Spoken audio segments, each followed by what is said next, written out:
सूर्या मेरे भाई खुश हो जाओ, 2026 का बजट आ गया है। भारत बदलने वाला है। अरे वादा भाई, हर साल भारत बदलने वाला होता है, पर मेरी जेब का हाल क्यों नहीं बदलता है? पहले ये बताओ, इस बजट का मतलब क्या है?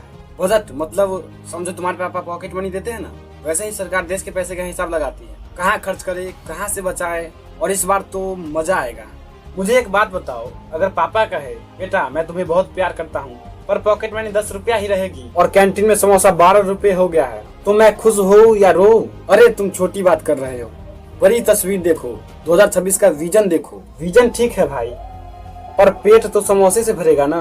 चलो देखते हैं तुम्हारे इस मैजिक बॉक्स में क्या है। सबसे बड़ी खबर, 7 नए high speed rail corridor, bullet train जैसी स्पीड। चेन्नई से बेंगलोर सिर्फ 1.5 घंटे में, मुंबई से पुणे सिर्फ 45 मिनट में। सोचो पलक झपकते ही नानी के घर। वाह, सुपरमैन वाली स्पीड, ये तो जादू है। मतलब मैं सुबह नाश्ता घर पे करूंगा और लंच दूसरे शहर में। बिल्कुल, 16 लाख करोड़ रुपए का प्लान है, इसे कहते हैं वादा। रुको रुको, ये ट्रेन तो शायद 5-10 साल बाद चलेगी। पर आज की बात बताओ, कल मैं अपनी लोकल ट्रेन में चढ़ा था, इतनी भीड़ थी कि मेरा टिफिन चिपक कर पापड़ बन गया। अरे वो भीड़ तो है, पर हम वंदे भारत भी तो ला रहे हैं। वादा भाई, यही तो ग्राउंड रियलिटी है। प्रॉमिस, भविष्य की सुपरफास्ट ट्रेन। रियलिटी, आज की जनरल बुगी में पैर रखने की जगह नहीं। आम आदमी सोचता है जब तक बुलेट ट्रेन आएगी तब तक मेरा क्या होगा। सिर्फ रफ्तार नहीं, थोड़ी जगह भी चाहिए। चलो छोड़ो ट्रेन, पढ़ाई की बात करते हैं। सरकार ने ऐलान किया है हर जिले में लड़कियों के लिए एक हॉस्टल, ताकि गांव की बेटियां शहर में रहकर पढ़ सके। और स्कूल में क्रिएटर लैब्स बनेगी, जहां तुम यूट्यूबर बन सकते हो।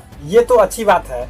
लड़कियों के लिए हॉस्टल मतलब सुरक्षा और पढ़ाई, और क्रिएटर लैब मतलब रील्स बना सकूंगा। हाँ भाई, IIT में लैब बनेगी, डिजाइन इंस्टीट्यूट बनेंगे। भारत अब दुनिया को सिखाएगा। सुनने में अच्छा लग रहा है, पर एक सवाल पूछूं? आप पूछो। मेरे गांव में 6 महीने से साइंस का टीचर नहीं है। कंप्यूटर लैब तो है, पर बिजली नहीं आती। प्रॉमिस, हाईटेक लैब और रील्स। रियलिटी, बेसिक टीचर और बिजली की कमी। अगर नींव ही कमजोर होगी तो उस पर बड़ी बिल्डिंग कैसे खड़ी होगी? वादा भाई, हम टीचर की कमी तो है, हॉस्टल बन रहे हैं ना, उसे तो देखो। हाँ, हॉस्टल बनाना ईंट पत्थर का काम है, वो तो आसान है, पर उसके अंदर अच्छी पढ़ाई कराना वो असली चैलेंज है। अच्छा, अब पैसे की बात। सरकार ने कहा है टैक्स स्लैब में कोई बदलाव नहीं, मतलब कोई कंफ्यूजन नहीं। नया इनकम टैक्स कानून आ रहा है 2026 में, जो बहुत सिंपल होगा। खुश हो जाओगे? खुश? वादा भाई, मैं पिछले साल 100 रुपए किलो सेब लाता था, अब 150 में आते हैं। मेरी कमाई बढ़ी नहीं और खर्चा बढ़ गया। अगर सरकार टैक्स नहीं कम किया तो इसका मतलब है कि इनडायरेक्टली मेरा नुकसान ही हुआ ना। अरे तुम नहीं समझोगे, इसे स्थिरता कहते हैं। बार बार नियम बदलना अच्छा नहीं होता। इसे स्थिरता नहीं, इसे महंगाई की मार कहते हैं। प्रॉमिस, हम सिस्टम सिंपल कर रहे हैं। रियलिटी, हमारा बजट टाइट हो रहा है। मिडिल क्लास आदमी को सिंपल फॉर्म नहीं, सेविंग चाहिए होती है। देखो वादा भाई, मैं समझ गया, तुम्हारी गलती नहीं है।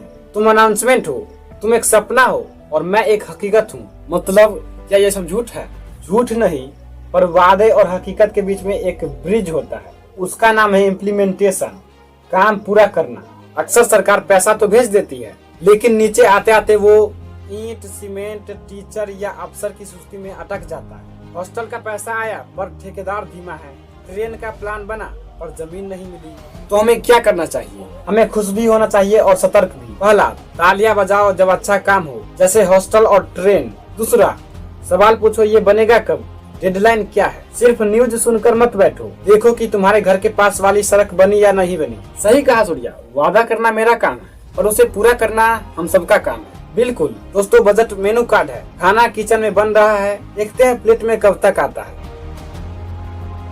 नमस्कार, प्रणाम दोस्तों, मैं हूं मिस्टर सूर्या और आप देख रहे थे मिस्टर सूर्या यूट्यूब चैनल को जरूर सब्सक्राइब कीजिएगा और जागरूक बनिए। सवाल पूछिए। वीडियो पसंद आया तो लाइक और शेयर जरूर कीजिए। धन्यवाद।